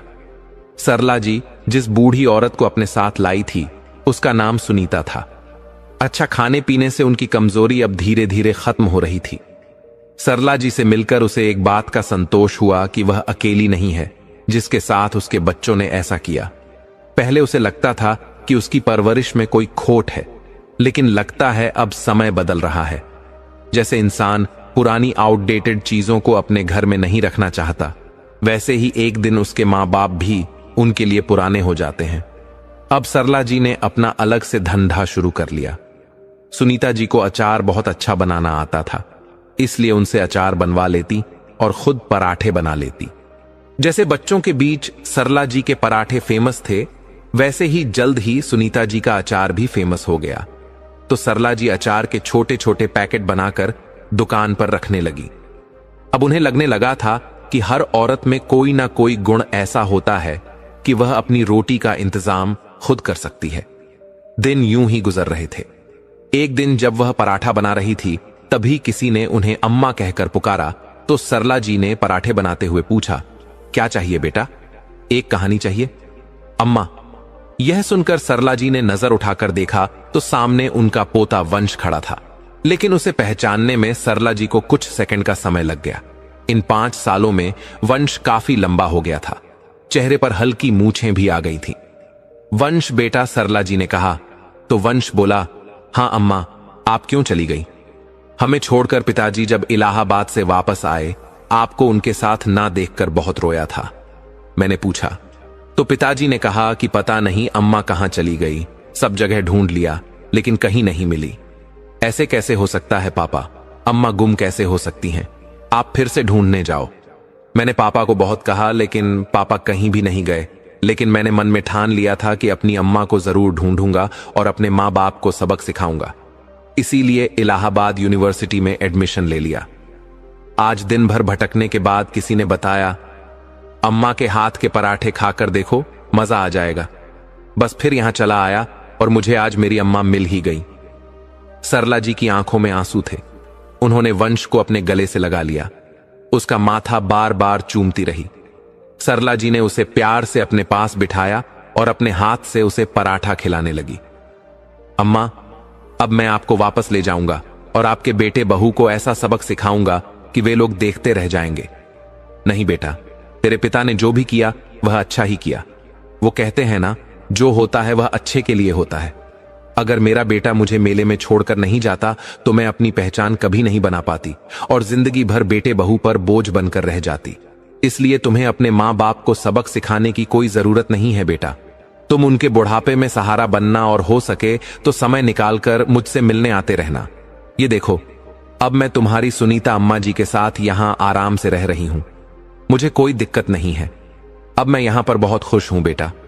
तो वंश मायूस होकर बोला, आप कितनी अच्छी हो अम्मा। मां पापा ने आपके साथ कितना बुरा किया, लेकिन फिर भी आप उनके भले के बारे में सोच रही हैं। हां बेटा, क्योंकि अब मैं बहुत खुश हूं और दूसरों को परेशान नहीं देखना चाहती। इसलिए अब आप भी मेरी चिंता करना छोड़ दो बेटा, और रोज मेरे हाथ से बने पराठे खाने के लिए आ जाना। ठीक है अम्मा, मैं आपसे मिलने आता रहूंगा। इतना कहकर वंश वहां से चला गया तो सरला जी की आंखें नम हो आईं। वो खुश तो बहुत थी, लेकिन अपने पोते को देखकर पुरानी यादें ताजा हो गईं। तभी उनकी बड़ी बहन सुनीता जी ने कहा, अरे, मुझे कमजोर बताने वाली आज खुद रो रही है। नहीं बहन, वो पोते को बहुत सालों बाद देखा ना तो आंखें भर आईं। चलो हम अपना काम करते हैं। कहते हुए सरला जी ने अपने आंसू पोंछे और फिर से सुनीता जी के साथ पराठे बनाने में लग गई। अब सरला जी और सुनीता जी दोनों बहनें खुशी खुशी रहने लगी थीं। प्यारे साथियों, यह कहानी केवल सरला जी और सुनीता जी की नहीं है। यह उन सभी स्त्रियों की कहानी है जिन्हें समाज और अपने परिवार की उपेक्षा का सामना करना पड़ा है। यह कहानी हमें सिखाती है कि जीवन में चाहे कितनी भी कठिनाइयां क्यों ना आए, आत्मसम्मान और आत्मनिर्भरता से जिया गया जीवन ही सच्चा जीवन होता है। सरला जी ने अपने जीवन में बहुत कुछ सहा, अपनों से ठुकराया जाना, बहू की ताने और समाज की बेरुखी, लेकिन उन्होंने हार मानने की बजाय अपने अनुभवों को ताकत बनाया। उन्होंने न सिर्फ खुद को संभाला, बल्कि सुनीता जैसी बेसहारा महिला को भी नया जीवन देने का संकल्प लिया। सरला जी और सुनीता जी ने यह साबित कर दिया कि उम्र केवल एक संख्या है। जब तक आत्मबल जीवित है, तब तक जीवन में नया अध्याय लिखा जा सकता है। और अंत में कहानी यह भी कहती है कि अगर हम किसी का सहारा बनते हैं, तो वह सहायता लौटकर कहीं ना कहीं हमारे जीवन को भी रोशन करती है। इसलिए अपने स्वाभिमान के साथ जियो, दूसरों के जीवन में आशा की किरण बनो, और यह ना सोचो कि तुम अकेले कुछ नहीं कर सकते। हर व्यक्ति, खासकर हर औरत में समाज बदलने की शक्ति होती है। अंत में यह कहानी एक संदेश देती है, जीवन में जब अपने साथ ना हो तब टूटो मत, अपने आप के साथ खड़े हो जाओ। कभी कभी जो त्यागा जाता है वही दूसरों का सहारा बन जाता है। और अगर तुम में करुणा, हौसला और स्वाभिमान है, तो तुम न केवल खुद को बल्कि औरों को भी एक नया जीवन दे सकते हो। सरला जी की यह जीवन यात्रा हमें सिखाती है कि इंसान अपनी तकदीर खुद लिख सकता है, और उस तकदीर में वह दूसरों के लिए आशा, आत्मबल और प्रेरणा का नाम बन सकता है। प्रिय दर्शक बंधु, यह कथा अभी यहीं खत्म नहीं होती। अभी हम शरद पूर्णिमा की उस दिव्य कथा का श्रवण करेंगे जिसे सुनने मात्र से जीवन के सारे दुख स्वयं मिट जाएंगे। दर्शक बंधु, आज हम आपको सुनाने जा रहे हैं शरद पूर्णिमा की एक ऐसी दिव्य कथा जिसे सुनते ही मन में शांति उतर आती है, और जिसके हर शब्द में भक्ति, कर्म और ज्ञान की गूंज सुनाई देती है। यह कथा है मालती की, एक साधारण सी स्त्री की, जिसकी सच्ची श्रद्धा और त्याग ने न सिर्फ उसके परिवार का बल्कि पूरे गांव का भाग्य बदल दिया। शरद पूर्णिमा का महीना आया था। आकाश में चांद की शीतलता फैल चुकी थी। चारों ओर मंद मंद पवन बह रही थी। खेतों में हल्की ओस की नमी थी और पेड़ों की पत्तियां जैसे प्रभु के गीत गा रही थीं। गांव छोटा था, लेकिन वहां के लोगों का मन बहुत बड़ा था। मालती का परिवार भी उसी गांव में रहता था। उसके पिता हरिप्रसाद और मां जानकी साधारण किसान थे। घर में बहुत अधिक साधन नहीं थे, पर एक चीज थी जो हर पल महसूस होती थी, भक्ति और संतोष। उस वर्ष भयंकर सूखा पड़ा। खेतों में फसल न हुई, कुएं सूख गए और गांव वालों के घरों में भूख पसरने लगी। लेकिन मालती के चेहरे पर फिर भी अजीब सी शांति थी। वह रोज सुबह तुलसी माता के सामने दीपक जलाती और कहती, प्रभु, जो भी हो रहा है उसमें भी कोई अर्थ होगा। एक दिन गांव के लोग चौपाल में इकट्ठा हुए। सब परेशान थे। कोई बोला, अब क्या होगा? किसी ने कहा, हम सब बर्बाद हो गए। तभी मालती आगे आई और बोली, अगर चांद की रोशनी आज भी धरती पर उतरती है तो इसका मतलब है कि प्रभु ने हमें अभी भी नहीं छोड़ा है।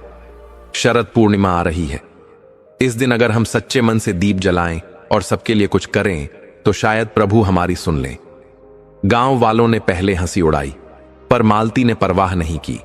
उसने अपने हाथों से मिट्टी के छोटे छोटे दिए बनाए, उनमें घी भरा और चावल के दाने रख दिए। उसने कहा, ये दीप केवल मेरे घर के लिए नहीं बल्कि पूरे गांव की आत्मा के लिए है। रात होते होते जब चांद निकला तो पूरा गांव उजाले से नहा गया। मालती ने अपने आंगन में चांदनी में दूध चावल का भोग रखा और सबको आमंत्रित किया। उसी समय एक वृद्ध संत गांव में आए। उनका नाम था गुरु नागेश्वर। उनके चेहरे पर तप की आभा थी। उन्होंने मालती को देखा और कहा, बेटी, आज तुमने जो किया है वही सच्ची आराधना है, पर याद रखो, केवल दीप जलाना काफी नहीं जब तक कर्म की ज्योति भीतर न जल उठे। मालती ने विनम्रता से पूछा, गुरुदेव, हम क्या करें कि यह अंधकार मिटे? गुरु बोले, सबसे पहले यह समझो कि गरीबी केवल धन की कमी नहीं होती, वह सोच की कमी होती है। हर घर में एक छोटा भंडार बनाओ, सब लोग एक एक मुट्ठी अन्न उसमें डालो। वह अन्न भूखे को मिले तो गांव में कभी दरिद्रता नहीं टिकेगी। और शिक्षा वही सबसे बड़ा दीप है। बच्चों को अक्षर सिखाओ, ज्ञान बांटो, यही असली पूजा है। हमने देखा कि मालती ने उस दिन से वही किया। उसने महिलाओं को जोड़ा, बच्चों को पढ़ाना शुरू किया और गांव में भंडार घर बनाया। हर दिन कोई न कोई उसमें थोड़ा थोड़ा अनाज डालता। धीरे धीरे भूख कम होने लगी, लोगों के चेहरों पर उम्मीद दिखने लगी। 1 वर्ष बीत गया, अगली शरद पूर्णिमा आई। उसी रात गुरु नागेश्वर फिर आए और बोले, मालती, तुमने जो दीप जलाया है वह केवल इस गांव को नहीं, 7 पीढ़ियों को प्रकाश देगा। गुरु के ये शब्द सुनकर मालती की आंखों में आंसू भर आए। उसने आकाश की ओर देखा। चांद पहले से भी ज्यादा उज्जवल था, लेकिन तभी एक और परीक्षा आई। गांव में एक अमीर भूस्वामी आया जो जमीनें खरीदना चाहता था। उसने गांव वालों को लालच दिया, अपनी जमीन मुझे बेच दो, बदले में तुम्हें सोना मिलेगा। गरीबी से परेशान कुछ लोग तैयार हो गए, मगर मालती ने सबको इकट्ठा किया और कहा, हमने जो धरती संभाली है ये केवल मिट्टी नहीं, यह हमारी मां है। मां को बेच देने से सुख नहीं मिलेगा। उसने एक योजना बनाई। गांव वालों ने मिलकर अपनी जमीन को साझा कर लिया। सबने मेहनत से खेती की और अनाज का बांट व्यवहार तय किया। धीरे धीरे खेतों में हरियाली लौट आई। कई वर्षों बाद गांव इतना समृद्ध हो गया कि दूसरे गांवों के लोग भी वहां काम मांगने आने लगे। जो परिवार पहले दाने दाने को मोहताज था, वही अब दूसरों की मदद करने लगा। यह सब एक स्त्री की निष्ठा और आस्था की वजह से संभव हुआ। फिर एक रात मालती ने चांद की ओर देखा और बोली, हे चंद्रदेव, आपकी शीतलता ने हमें सिखाया है कि प्रकाश बांटने से कभी घटता नहीं, वह और बढ़ता है। जिस घर में दया, ज्ञान और सेवा का दीपक जलता है, वहां दरिद्रता कभी नहीं ठहरती। हम सब ने उस रात महसूस किया कि शरद पूर्णिमा का अर्थ केवल दूध चावल का भोग नहीं, बल्कि मन का उजाला है। यह वह रात है जब हम भीतर से अपने अंधकार को पहचान सकते हैं। यदि हम अपनी किसी एक बुरी आदत को छोड़ दें और किसी जरूरतमंद की मदद कर दें, तो प्रभु का आशीर्वाद अपने आप उतर आता है। गुरु नागेश्वर ने अंत में कहा, जो मनुष्य शरद पूर्णिमा की कथा श्रद्धा से सुनता है, जो चांद की रोशनी में दूसरों के लिए दीप जलाता है, उसके जीवन के दुख मिट जाते हैं और उसकी 7 पुश्तों तक दरिद्रता समाप्त हो जाती है। आज हम सब उस सत्य को मानते हैं। जब जब यह कथा सुनाई जाती है, तब तब हमारे भीतर की आशा जीवित हो जाती है। प्रिय दर्शक बंधु, अब आपसे विनम्र अनुरोध है, आज की रात अपने घर के आंगन में एक दीपक जरूर जलाइए। उस दीपक को देखते हुए 3 संकल्प लीजिए। पहला, किसी भी जरूरतमंद की मदद करेंगे। दूसरा, अपने बच्चों को सच्चाई और कर्म का पाठ सिखाएंगे। तीसरा, किसी भी गलत आदत को आज ही त्याग देंगे। जो ये 3 संकल्प पूरे मन से करता है, उसके जीवन से दुख धीरे धीरे मिट जाते हैं। और जब आप उस दीपक की लौ को देखेंगे तो उसमें केवल प्रकाश नहीं, प्रभु की कृपा की झलक मिलेगी। अगर यह कथा आपके हृदय को छू गई हो तो इसे अपने परिवार और मित्रों तक पहुंचाइए, ताकि उनका जीवन भी शांति से भर जाए। हर हर महादेव। जय श्री राम। ओम नमः शिवाय।